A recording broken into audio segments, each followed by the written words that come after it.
Hello everyone, मैं TS धाकड़। बच्चों, आज आप स्टडी करेंगे इलेक्ट्रोस्टैटिक्स। उसका हम बेसिक थ्योरी स्टडी करेंगे और मैं आपको बार बार कह चुका हूं कि बेसिक आपका जितना स्ट्रांग होगा उतना ही फिजिक्स आपके लिए इजी होगा और उतना ही फिजिक्स आपको सपोर्ट करेगी। तो बेसिक थ्योरी को आप स्ट्रांग करें तो थ्योरी को अप्लाई करने में भी आपको कन्वीनियंट रहेगा। तो देखिए, प्रीवियस लेक्चर में हम आपको यहाँ तक पढ़ा चुके थे distribution of charge, surface charge distribution, linear charge distribution, volume charge distribution. उससे रिलेटेड आपको न्यूमेरिकल्स भी कराए थे। नाउ आज आप स्टडी करेंगे distribution of charge on conductors. Distribution of charge on conductors. तो देखिए बेटा, you know that conductors have large number of free electrons. Large number of free electrons.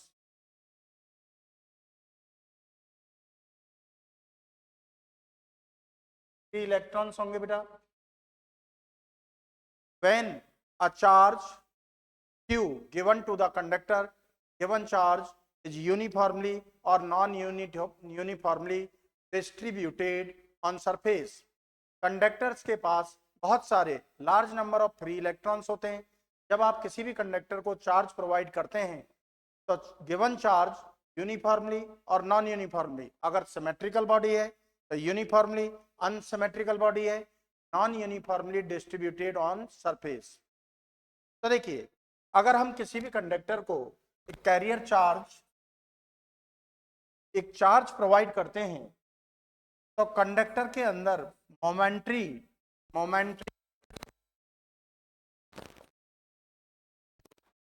Electric field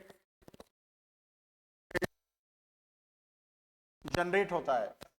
तो देखिए बेटा, जब किसी कंडक्टर को हम चार्ज प्रोवाइड करेंगे तो instant time duration, small time duration के लिए कंडक्टर के इनसाइड इलेक्ट्रिक फील्ड जनरेट होगा। उसको हम क्या कहेंगे? Momentary electric field generated inside the conductor. So in this case, drift motion of electrons, drift motion of electrons means electrons moves from low potential to higher potential. तो drift motion का मतलब क्या है कि इलेक्ट्रॉन कंडक्टर के inside से towards the surface, अंदर से सरफेस की ओर मूव करेंगे। इसे हम वन वर्ड फॉर्म में क्या कहेंगे? Drift motion. अब ये मोशन कब तक होगा? जब तक कंडक्टर का सरफेस इक्को पोटेंशियल सरफेस ना हो जाए। इक्को पोटेंशियल सरफेस ना हो जाए, तो पोटेंशियल सरफेस ना हो जाए। तो इस कंडीशन में जो चार्ज आपने प्रोवाइड किया था given to the conductor is distributed on the surface. तो कंडक्टर का सरफेस कैसा हो जाएगा भाई? इक्को पोटेंशियल सरफेस। तो इस कंडीशन में जो चार्ज आपने प्रोवाइड किया था वो सारा चार्ज कहाँ गया? On surface. तो इनसाइड चार्ज कितना हो गया बेटा? जीरो। तो electric field inside the conductor is zero. Electric field किससे जनरेट होता है? चार्ज से। तो अंदर कंडक्टर के अंदर इलेक्ट्रिक फील्ड भी क्या हो गया? जीरो। तो आपने जो भी चार्ज प्रोवाइड किया है उसका डिस्ट्रीब्यूशन कहाँ होगा बेटा? सरफेस पर। Again, when a charge given to the conductor, in this case drift motion of electrons means electrons moves from low potential to higher potential, means inside to surface. ये motion कब तक होगा? जब तक सरफेस इक्को potential surface ना हो जाए। इस कंडीशन में गिवन चार्ज कहाँ डिस्ट्रीब्यूट हो गया? On surface. तो no charge is present inside the conductor. Conductor के अंदर कोई चार्ज नहीं होगा, तो इलेक्ट्रिक फील्ड भी क्या होगा? जीरो। तो कंक्लूजन क्या मिला आपको? कंडक्टर्स को जो भी चार्ज प्रोवाइड किया जाता है, गिवन किया जाता है, उसका डिस्ट्रीब्यूशन क्या होगा? On surface. कंडक्टर के इनसाइड कोई भी चार्ज नहीं होता है। तो इसके लिए देखो, ये प्रॉपरली आपको एक्सप्लेन कर रखा है। If a conductor is charge, then given charge is uniformly or non-uniformly distributed on the surface of conductor. Conductors have large number of free electrons, because conductors have large number of free electrons. When carrying charge given to the conductor, then a momentary electric field is generated inside the conductor. Conductor के अंदर momentary electric field generate होता है। Momentary means for small time duration. तो drift motion of electrons from low potential to higher potential means inside to the surface। ये motion कब तक होगा? जब तक कंडक्टर का सरफेस इक्को पोटेंशियल सरफेस ना हो जाए, इक्को पोटेंशियल सरफेस ना हो जाए। इस कंडीशन में no charge present inside the conductor and charge नहीं है तो electric field inside the conductor zero, so that given charge to the conductor is distributed on the surface. Similarly इसी तरह हम नॉन कंडक्टर्स की बात करें तो नॉन कंडक्टर्स में इलेक्ट्रॉन्स तो होंगे लेकिन फ्री इलेक्ट्रॉन्स नहीं होंगे, तो ड्रिफ्ट मोशन नहीं होगा। तो नॉन कंडक्टर्स को जो भी चार्ज प्रोवाइड किया जाता है उसका डिस्ट्रीब्यूशन क्या होगा? Inside. Inside means volume, inside means volume में डिस्ट्रीब्यूशन होगा। तो when a non conducting body is charge then given charge is uniformly और non uniformly distributed inside the body means inside the volume of non conductor. तो आपको conclusion क्या मिला बेटा? Conductors को जो भी चार्ज प्रोवाइड किया जाता है उसका डिस्ट्रीब्यूशन सरफेस पर होगा। कंडक्टर के इनसाइड कोई भी चार्ज प्रेजेंट नहीं होता है। नॉन कंडक्टर्स को जो भी चार्ज प्रोवाइड किया जाता है उसका डिस्ट्रीब्यूशन कहाँ होगा? Inside means in the volume, the volume. Non conductors के सरफेस पर कोई चार्ज प्रेजेंट नहीं होता है। तो देखिए वर्ड्स का बहुत इंपॉर्टेंस, वर्ड्स जो आप थ्योरी यूज कर रहे हैं उसका बहुत इंपॉर्टेंस होता है। प्रीवियस लेक्चर की बात करें तो linear charge distribution and surface charge distribution में मैंने वर्ड यूज किया था बॉडी और कंडक्टर, बॉडी एंड कंडक्टर। तो देखो लीनियर चार्ज डिस्ट्रीब्यूशन में distribution of charge on the length, length means upper layer means upper surface, surface पर। Surface charge distribution में distribution of charge on surface. तो linear and surface charge distribution both are applicable for conductors, तो मैंने वहां word use किया था body और conductor. Volume charge distribution में डिस्ट्रीब्यूशन ऑफ चार्ज कहां हुआ था बेटा? Inside, inside means in the volume, और इन द वॉल्यूम किसके लिए एप्लीकेबल होता है? नॉन कंडक्टर्स के लिए। तो वॉल्यूम चार्ज डिस्ट्रीब्यूशन में मैंने वर्ड यूज किया था बॉडी, केवल body, because volume charge distribution applicable for non conductors. That's clear? आप एक बार नोटिस कर लें।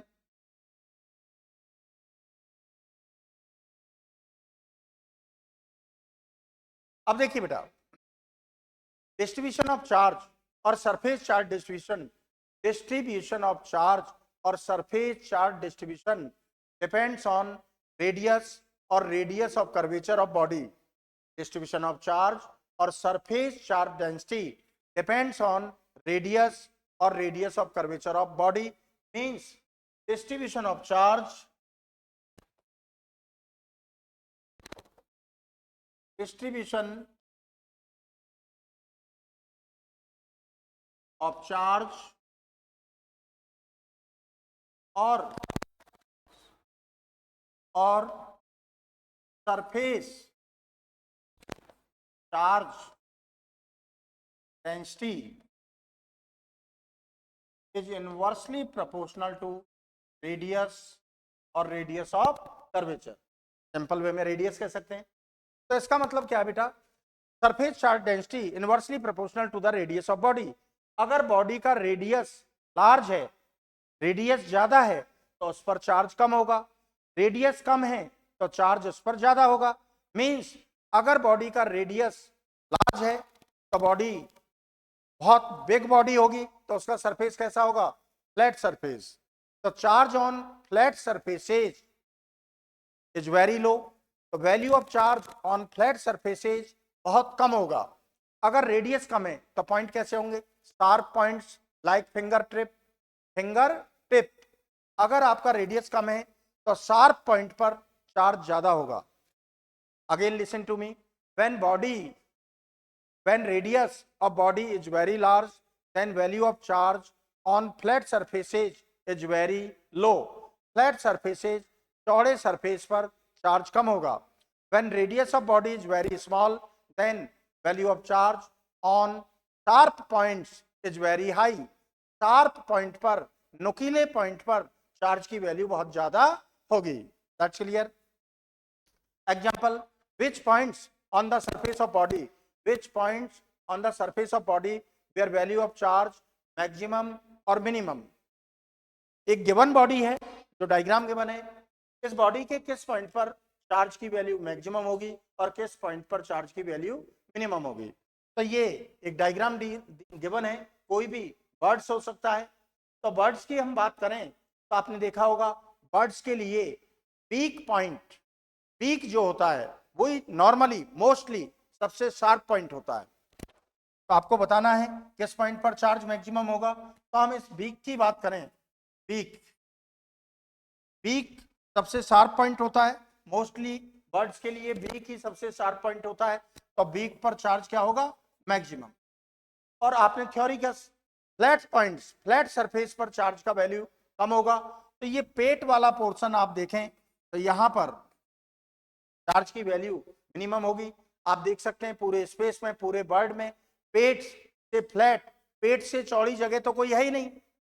बड़े बड़े गोदाम भर जाते हैं लेकिन पेट कभी नहीं भरता, खाली आता है खाली चला जाता है। तो आपने थ्योरी में, बेसिक थ्योरी में क्या सीखा है, फ्लैट सरफेस पर, फ्लैट पॉइंट्स पर चार्ज की वैल्यू कम होगी। तो ये जो पोर्शन होगा बर्ड का, बॉडी का, यहां पर चार्ज मिनिमम होगा और बीक वाले पॉइंट पर चार्ज मैक्सिमम होगा। ओके बेटा, next types of charging. Types of charging, they are of three types, they are of three types: charging by friction, charging by induction, charging by conduction. They are of three types: charging by friction, charging by induction, charging by conduction. तो देखिए बेटा, charging by friction, ये तो आपको इस chapter में हम starting से ही एक्सप्लेन कर रहे हैं, चार्जिंग बाय फ्रिक्शन। तो देखिए बेटा,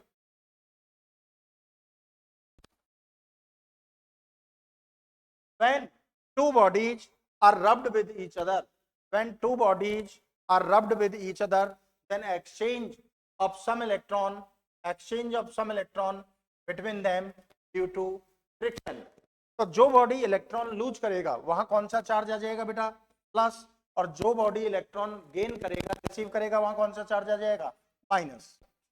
again listen to me, when two bodies are charged, sorry, two bodies are rubbed with each other, are rubbed with each other, then exchange of some electron between them due to friction. We say that a body is positively charged and another body negatively charged. This phenomena is called charging by friction. अगर हम to bodies को rubbed करें तो transfer of some electron, exchange of some electron between them due to friction. जो body electron lose करेगी वहां positive charge develop होगा, जो बॉडी इलेक्ट्रॉन गेन करेगी वहां नेगेटिव चार्ज डेवलप होगा। This phenomena is called charging by friction. Next, charging by induction. तो देखिए बेटा, चार्जिंग बाय इंडक्शन का फॉर्मेट समझे बेटा।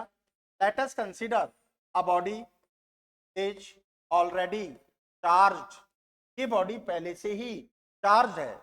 तो charge on this body Q called inductor charge, inductor charge. An electrically neutral body, electrically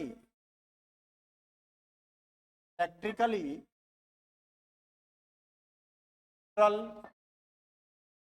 conducting body, electrically neutral conducting body is placed near to the charged body. जो पहले से charge है उसके near placed किया। तो you know that conductors have large number of free electrons. तो देखिए बेटा, ये पॉजिटिव चार्ज इलेक्ट्रॉन को अट्रैक्ट करेगा, इस बॉडी से रिमूव नहीं कर सकता, अट्रैक्ट करेगा। तो क्लोजर सरफेस पर डेंसिटी ऑफ इलेक्ट्रॉन्स इंक्रीज होगी। यहां कौन सा चार्ज जनरेट हो जाएगा बेटा, माइनस। और फर्दर सरफेस पर डेंसिटी ऑफ इलेक्ट्रॉन डिक्रीज होगा। तो फर्दर सरफेस पर कौन सा चार्ज डेवलप होगा बेटा, प्लस। आप सिंपल वे में देखें, क्लोजर सरफेस इलेक्ट्रॉन गेन कर रहा है तो यहाँ नेगेटिव चार्ज, फर्दर सरफेस से इलेक्ट्रॉन लूज होंगे तो यहाँ positive charge. Another simple way में, क्लोजर सरफेस पर डेंसिटी, भाई ये पॉजिटिव चार्ज इलेक्ट्रॉन को अट्रैक्ट करेगा, तो क्लोजर सरफेस पर बहुत सारे इलेक्ट्रॉन इकट्ठे हो जाएंगे, तो डेंसिटी ऑफ इलेक्ट्रॉन इंक्रीज होगी, यहाँ कौन सा चार्ज डेवलप हो गया, नेगेटिव, और फर्दर सरफेस पर कौन सा चार्ज डेवलप हो गया, पॉजिटिव। Second point, positive. तो देखिए फर्दर सरफेस इज अर्थड, अर्थड, यहाँ पॉजिटिव चार्ज है, यहाँ नेगेटिव चार्ज है। तो देखिए you know that capacity of earth is infinite, earth से हम कितना भी चार्ज ले सकते हैं और कितना भी चार्ज उसको दे सकते हैं, because capacity of earth infinite. तो पॉजिटिव चार्ज का तो कभी फ्लो होता नहीं है, तो यहाँ क्या होगा बेटा, अर्थ से इलेक्ट्रॉन मूव करेंगे, electrons moves towards the further surface. तो अर्थ से इलेक्ट्रॉन मूव करेंगे कहां पर, फर्दर सरफेस पर, तो ये इलेक्ट्रॉन इस पॉजिटिव चार्ज को न्यूट्रलाइज करेंगे। तो हम डायरेक्टली क्या कह देंगे, this positive charge remove to the earth, remove to the earth.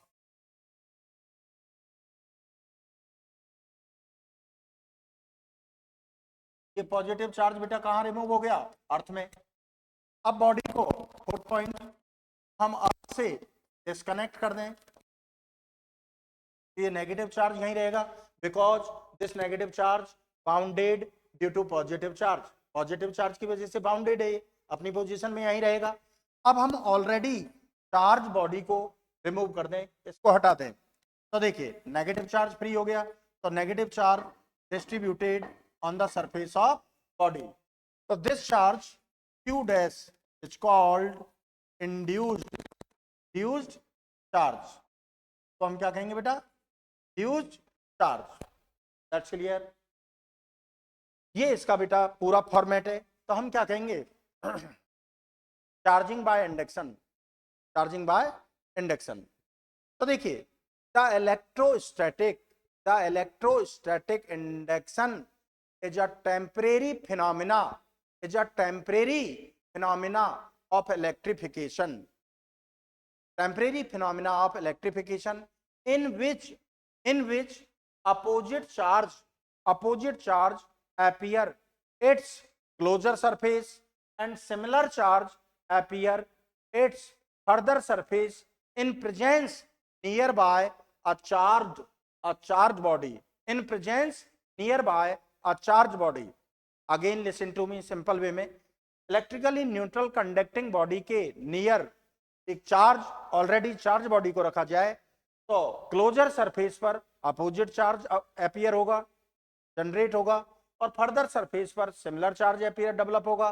This phenomena is called charging by induction. Again listen to me, the electrostatic induction is a temporary phenomena of electrification in which opposite charge appear at its closer surface and similar charge appear at its further surface in presence nearby a charged body, that's clear, बेटा। अब देखिए FTP में बेटा हम क्या कहेंगे, value of induced charge q dash minus q 1 minus 1 upon k, where k dielectric constant of medium, dielectric constant of medium के लिए जब आपको हम कूलॉम्स थ्योरी एक्सप्लेन करेंगे वहां इसका स्टेटमेंट बताएंगे, दैट्स क्लियर। तो देखिए Q inductor charge, Q dash induced charge. तो देखिए बेटा आपने यहाँ ऑलरेडी जो बॉडी पर चार्ज लिया है वो कौन सा लिया है, पॉजिटिव, तो आपको कौन सा मिला, नेगेटिव। अगर हम यहाँ नेगेटिव लेते तो कौन सा मिलता, positive. Means nature of induced charge is always opposite to the inductor charge. Induced charge का नेचर इंडक्टर चार्ज के हमेशा अपोजिट होगा। Magnitude of induced charge is equal or less than to the magnitude of inductor charge। induced charge का जो magnitude होगा inductor charge के magnitude के इक्वल होगा या उससे लेस होगा, ग्रेटर कभी नहीं हो सकता, दैट्स क्लियर। अब देखिए बेटा example number 56, a body of charge 3 microcoulomb is placed in a medium of mica. Determine the value of induced charge. तो देखिए एक बॉडी का चार्ज 3 माइक्रोकूलम है, vector charge 3 microcoulomb, medium mica, it's dielectric constant 6. तो value of induced charge आपको find करना है. Induced charge का ये रिजल्ट आपको डायरेक्टली एक्सेप्ट करना होगा. तो Q dash equal minus Q 1 minus 1 by के. तो देखिए बेटा क्यू डैश -3 1 माइनस 1 बाई 6, तो -3 6 माइनस 1 अपॉन 6, तो -3 5 बाई 6, तो -5 बाई 2, तो -2.5 माइक्रोकूलम. तो देखिए बेटा मैंने अभी अभी आपको बताया था nature of induced charge always opposite to the inductor charge. Inductor charge आपका क्या है? पॉजिटिव. इंड्यूस्ड चार्ज क्या है बेटा? नेगेटिव आ गया ना. Magnitude of induced charge equal और less than to the magnitude of inductor charge. Magnitude of inductor charge in this question 3 microcoulomb, यहाँ क्या आया 2.5, लेस है. इक्वल वाली कंडीशन अभी आ जाएगी नेक्स्ट एग्जांपल में, न्यूमेरिकल में आ जाएगा. एक बार नोटिस करें बच्चों आप, तो मुझे लगता है आपको अच्छे से समझ में आ गया होगा. बहुत ही मच्छर क्वेश्चन है, इजी क्वेश्चन है, और मैं आपको बार बार कहता हूं बेसिक कॉन्सेप्ट आपका जितना स्ट्रांग होगा फिजिक्स उतना ही आपको सपोर्ट करेगी. टेंशन फ्री सब्जेक्ट है ये. फर्स्ट टाइम आप अपनी पूरी एनर्जी से वर्क कीजिए, पूरी एनर्जी को अप्लाई कीजिए और टेंशन फ्री हो जाइए, तो कोई प्रॉब्लम नहीं होती. अगर आप रटने की कोशिश करेंगे तो फिर प्रॉब्लम ही प्रॉब्लम है. नेक्स्ट देखिए, a body of charge 3 microcoulomb is placed in a medium of copper. In a medium of copper. What is the value of induced charge?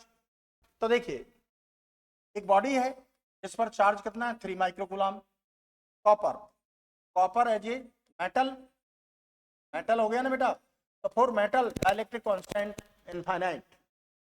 तो इंड्यूस्ड चार्ज आपको फाइंड करना है. तो Q dash equal to minus Q 1 minus 1 upon K. Okay, तो देखिए बेटा Q dash -3 1 minus 1 by infinite, so that 1 by infinite क्या हो गया बेटा 0. तो क्यू डैश -3 माइक्रोकूलम. तो nature of induced charge opposite to the inductor, magnitude is equal to the magnitude of inductor charge. तो आपको हमने क्या बताया था? मैग्नीट्यूड इक्वल होगा और लेस होगा. इक्वल वाली कंडीशन ये आ गई बेटा, और लेस वाली कंडीशन एग्जाम्पल में आ गया. ओके, अच्छा है, समझ में आ गया होगा आपको. Next example, a body of charge 3 microcoulomb, a body of charge 3 microcoulomb is placed in a medium of vacuum. तो what is the value of induced charge? अब आपने वैक्यूम में रखा है. तो वैक्यूम के लिए देखिए Q इंडक्टर चार्ज 3 माइक्रोकूलम और वैक्यूम, वैक्यूम के लिए डाइलेक्ट्रिक कांस्टेंट 1. Q डैश आपको फाइंड करना है. तो Q dash equal to minus Q 1 minus 1 by K, -3 1 minus 1 upon 1, तो क्या हो गया बेटा 0. तो देखिए in presence of vacuum value of induced charge 0 means that charging by induction is not possible in presence of vacuum. Vacuum की presence में induction से चार्ज को हम जनरेट नहीं कर सकते. ओके, तो यहां से कंक्लूजन क्या मिला? Charging by induction is not possible in presence of vacuum. Okay बेटा, अब देखिए बेटा नेक्स्ट चार्जिंग बाय कंडक्शन और कांटेक्ट. चार्जिंग बाय कंडक्शन और कांटेक्ट, इसका फॉर्मेट समझिए बेटा. First point, a body charge on body Q1, another electrically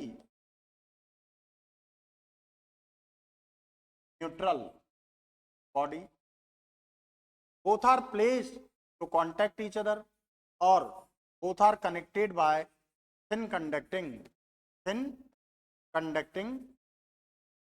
wire. After some time they are separated to each other.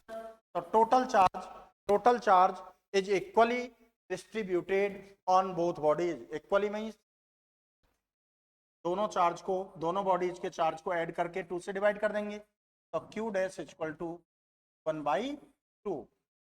Second option, अब हमने both body charge लिए, charge on bodies Q1 and Q2, both are placed contact to each other or connected by thin conducting wire.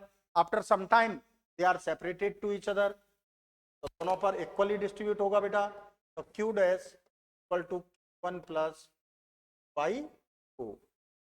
लेकिन ये theory 12th standard पर तभी valid है, both bodies are identical bodies, जैसे दोनों sphere लिए तो दोनों स्फीयर ही होने चाहिए, आइडेंटिकल बॉडीज होनी चाहिए, अनसिमेट्रिकली बॉडीज होंगी तो फिर ये थ्योरी फेल हो जाएगी। तो 12th स्टैंडर्ड पर चार्जिंग बाय कंडक्शन थ्योरी तभी वैलिड है जब दोनों बॉडी आइडेंटिकल होनी चाहिए। That's clear. तो इसका फिनोमिना, इसका स्टेटमेंट, बेसिक स्टेटमेंट क्या होगा, व्हेन इलेक्ट्रिकली न्यूट्रल बॉडी और charge body is placed to contact of another charge body after some time they are separated to each other, then total charge is equally distributed on both bodies. This phenomena is called charging by conduction or contact. तो देखो equally distributed, दोनों bodies का जो charge है उनको add करके 2 से divide कर दिया। यहाँ एक बॉडी पर चार्ज Q1 है, दूसरी बॉडी इलेक्ट्रिकली न्यूट्रल है तो उस पर चार्ज 0 है, तो दोनों को ऐड करके 2 से डिवाइड कर दिया तो इक्वली डिस्ट्रीब्यूट हो गया। तो इसमें क्या कहा है कि किसी इलेक्ट्रिकल न्यूट्रल बॉडी और चार्ज बॉडी को अनदर चार्ज बॉडी के कांटेक्ट में रखा जाए और थिन कंडक्टिंग वायर से कनेक्ट कर दिया जाए, after some time they are separated to each other, तो टोटल चार्ज जो है दोनों बॉडीज पर इक्वली डिस्ट्रीब्यूट हो जाएगा। This phenomena is called charging by conduction और charging by contact. Again listen to me, if an electrically neutral body और charge body is placed to contact of another charge body, after some time they are separated to each other, then total charge is equally distributed on both bodies. This phenomena is called charging by conduction or contact. देखिए बेटा, let's see example. A body of charge 30 microcoulomb is placed to contact of another body of charge 10 microcoulomb. After some time they are separated to each other. Determine the value of charge on each body. तो देखिए, एक body पर charge 30 microcoulomb है, another body पर 10 microcoulomb है, after some time they are separated to each other, तो charge equally distribute होगा बेटा, क्या हो जाएगा, इक्वली डिस्ट्रीब्यूटेड। तो Q डैश क्या होगा, Q1 plus Q2 by 2, 30 plus 10 by 2, 40 by 2, ये क्या हो गया बेटा 20 microcoulomb. That's clear. Another example, a body of charge 20 microcoulomb is placed to contact of another body of charge minus 60 microcoulomb. After some time they are separated to each other. Determine the value of charge on each body. तो देखिए इस question में क्या है, एक body पर charge 20 microcoulomb है, second body पर माइनस 60 माइक्रोकूलम है, तो Q डैश फाइंड करना है आपको। तो Q डैश क्या होगा बेटा, Q1 plus Q2 by 2, 20 plus minus 60 by 2, तो 20 माइनस 60 बाई 2 तो माइनस 40 बाई 2, क्या हो गया माइनस 20 माइक्रोकूलम। ओके, सिंपल सा क्वेश्चन है, लेकिन हम आपको कितना भी इजी टॉपिक हो, स्लाइटली टॉपिक है, बहुत इजीली टॉपिक है, उससे रिलेटेड आपको कुछ क्वेश्चंस करने चाहिए, तभी आपका theory, basic concept, basic foundation clear होगा और स्ट्रांग होगा। Next, a body of charge minus 10 microcoulomb, a body of charge minus 10 microcoulomb is placed to contact of another body of charge minus 20 microcoulomb. After some time they are separated to each other. Determine the value of charge on each body. एक body पर minus 10 microcoulomb charge है, इसको another body के contact में रखा जिस पर charge कितना है minus 20 microcoulomb. After some time दोनों को सेपरेट कर देते हैं तो चार्ज क्या होगा, तो देखिए बेटा Q1 minus 10 microcoulomb, Q2 minus 20 microcoulomb, तो Q डैश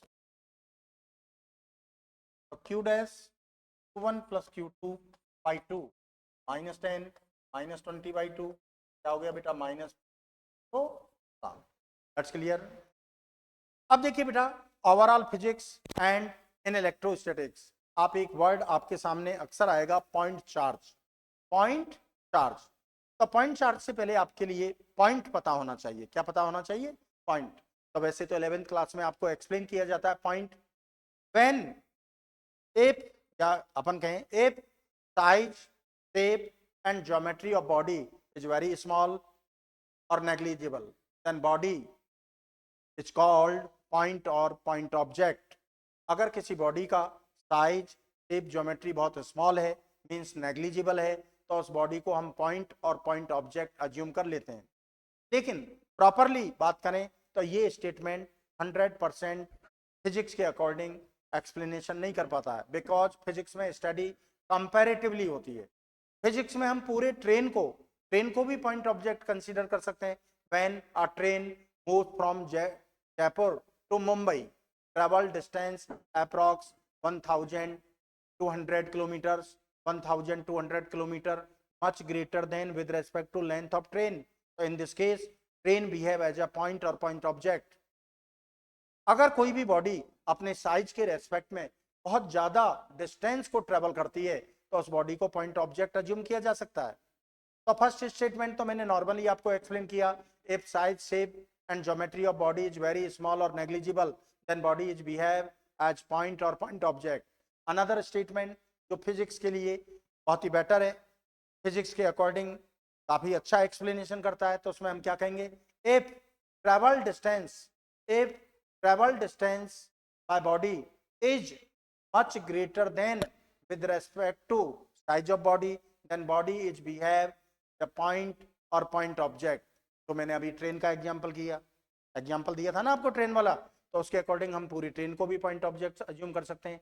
अगर कोई भी बॉडी अपने साइज के रेस्पेक्ट में बहुत ज्यादा much greater then distance travel करता है तो उस बॉडी को पॉइंट और पॉइंट ऑब्जेक्ट अज्यूम किया जा सकता है। अब देखिए बेटा point charge, if a point object is charged then point object called point charge. A small sphere is charged, then a small sphere have as a point charge. अगर किसी small sphere को हम चार्ज करें तो small sphere किसका behave करेगा, point charge का। Again listen to me, if a point object is charged then point object is behave as a point charge.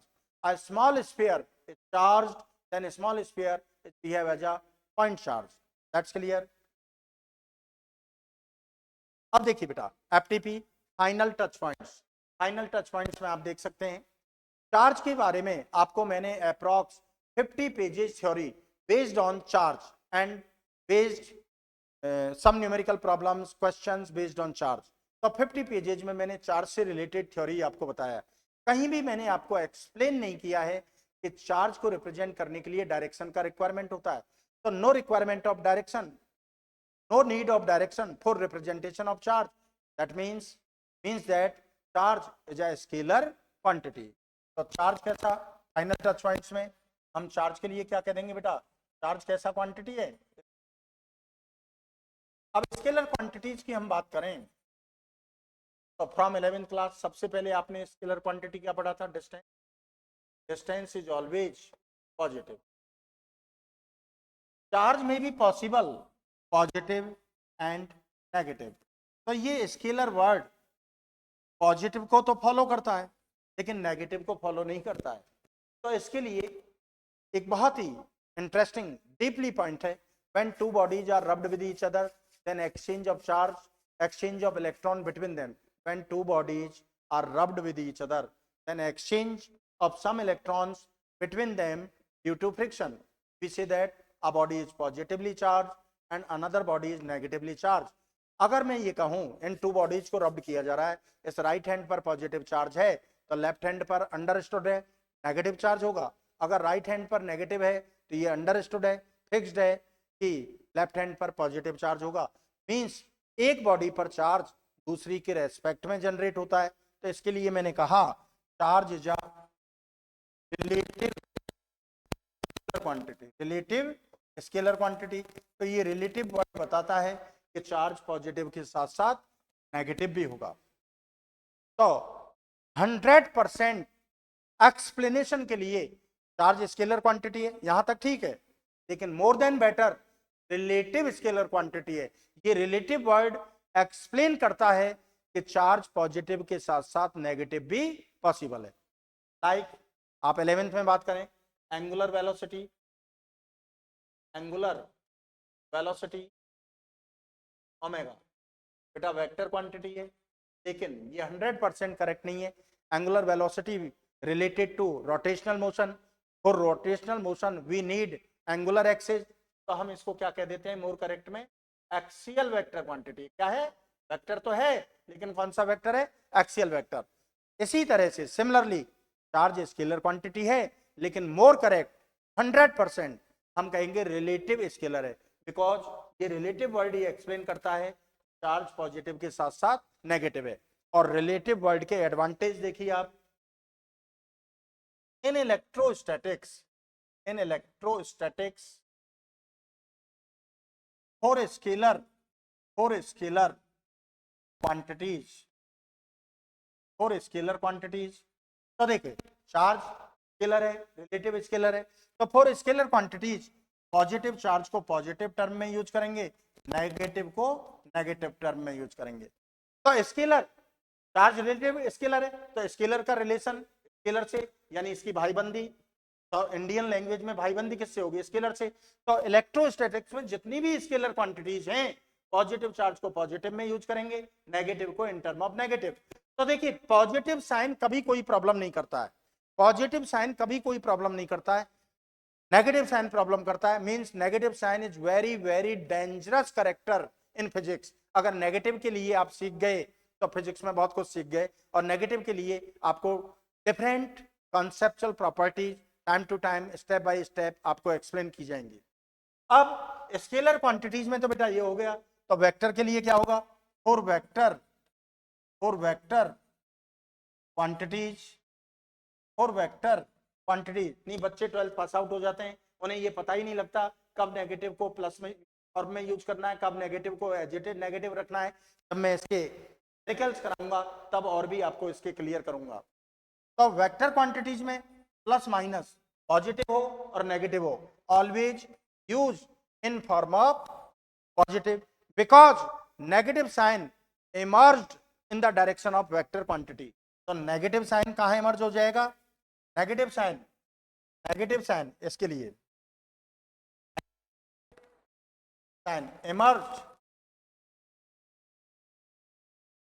The direction of vector quantity. ये negative sign direction में emerge होगा, direction में include हो जाएगा। तो ये कैसे इंक्लूड होगा वो मैं आपको आगे बताऊंगा। तो आप समझ गए होंगे यहां तक, पर नोटिस करें बेटा। नेक्स्ट,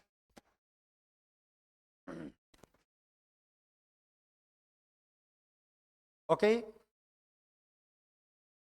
अभी फाइनल टच पॉइंट्स में और कुछ पॉइंट्स देखिए।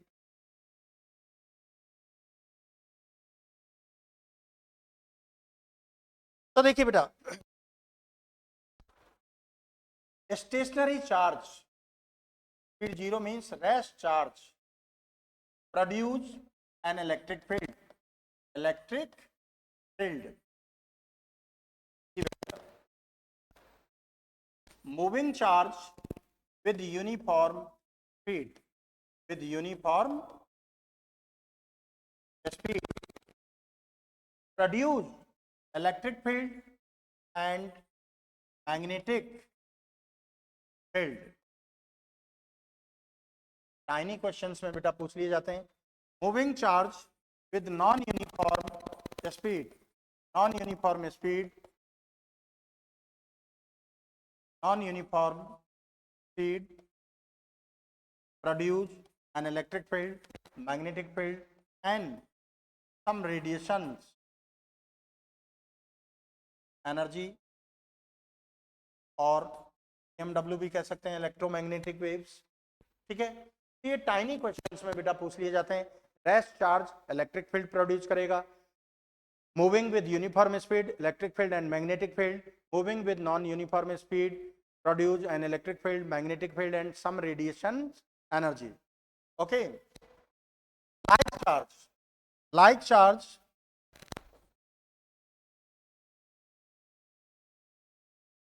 like charge plus q plus q minus q minus q repel each other, repel each other. Like charge repel each other, unlike charge plus q minus q attract each other, attract each other. तो देखिए बेटा, like charge repel each other, unlike charge attract each other. अब देखिए ये तो normally condition है, like charge repel each other, unlike charge attract each other. लेकिन इसमें एक डीपली कॉन्सेप्ट होता है.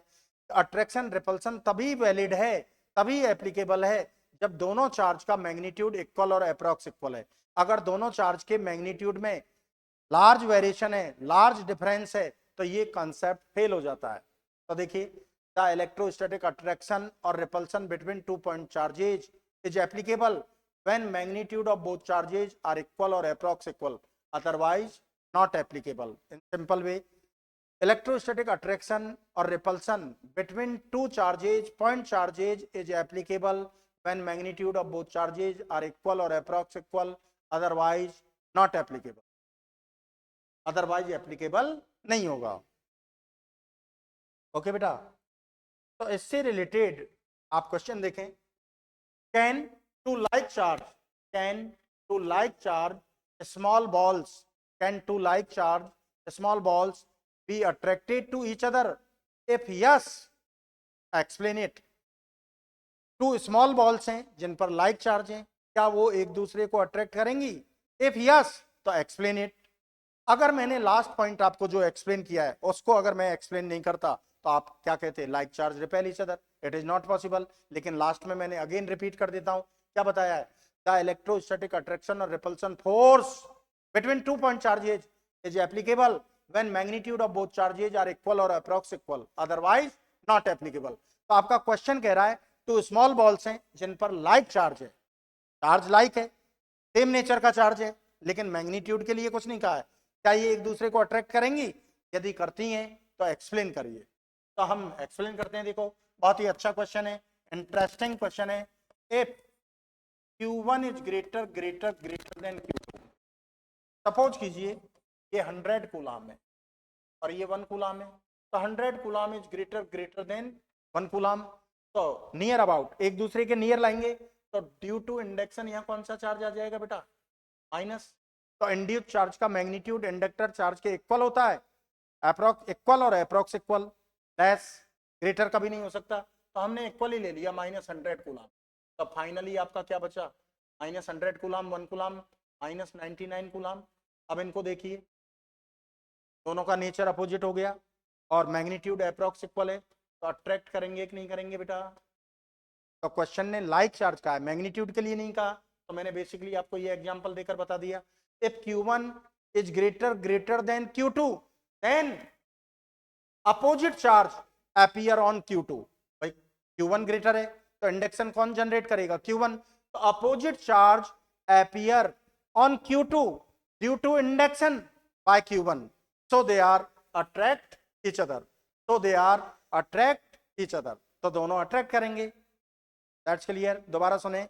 If Q1 is greater than Q2, then opposite charge appear on Q2 due to induction by Q1, so they are attract each other.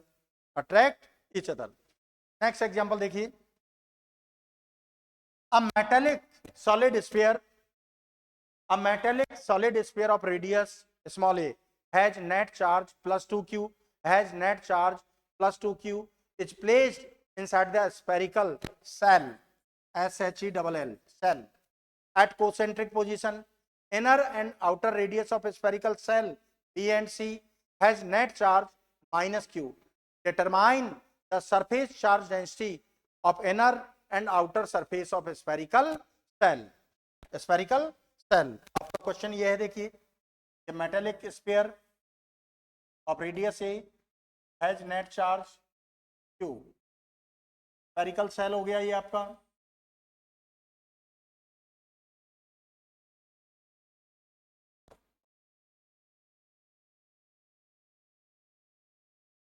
inner radius, outer radius C has net charge minus Q। तो देखिए बेटा, due to induction closure surface पर कौन सा charge develop होगा बेटा, -2Q, और further surface पर कौन सा हो जाएगा, +2Q। ये किससे हुआ, ड्यू टू एक्शन एक्शन। तो surface charge density, surface charge density of inner surface of shell sigma 1। देखो इनर सरफेस पर चार्ज कितना है बेटा, -2Q, और रेडियस क्या है b, तो 4πr², 4πp²। Surface charge density of outer surface sigma 2। Outer surface पर देखिए -Q तो पहले से ही था, इंडक्शन से कितना जनरेट हुआ बेटा, +2Q, और आउटर रेडियस क्या C, तो 4πc², तो Q/4πc²। That's clear. एक बार आप इसको नोटिस कर लें भैया, अच्छा क्वेश्चन है। ओके, अब देखिए बेटा, यहां से आपका स्टार्ट होगा कूलॉम्स लॉ। तो यहां से ये चैप्टर बहुत ही इंटरेस्टिंग, बहुत ही कॉन्सेप्चुअल होगा। इसको नेक्स्ट लेक्चर में पढ़ाएंगे आपको। आज के लिए इतना ही काफी है। Okay, thank you.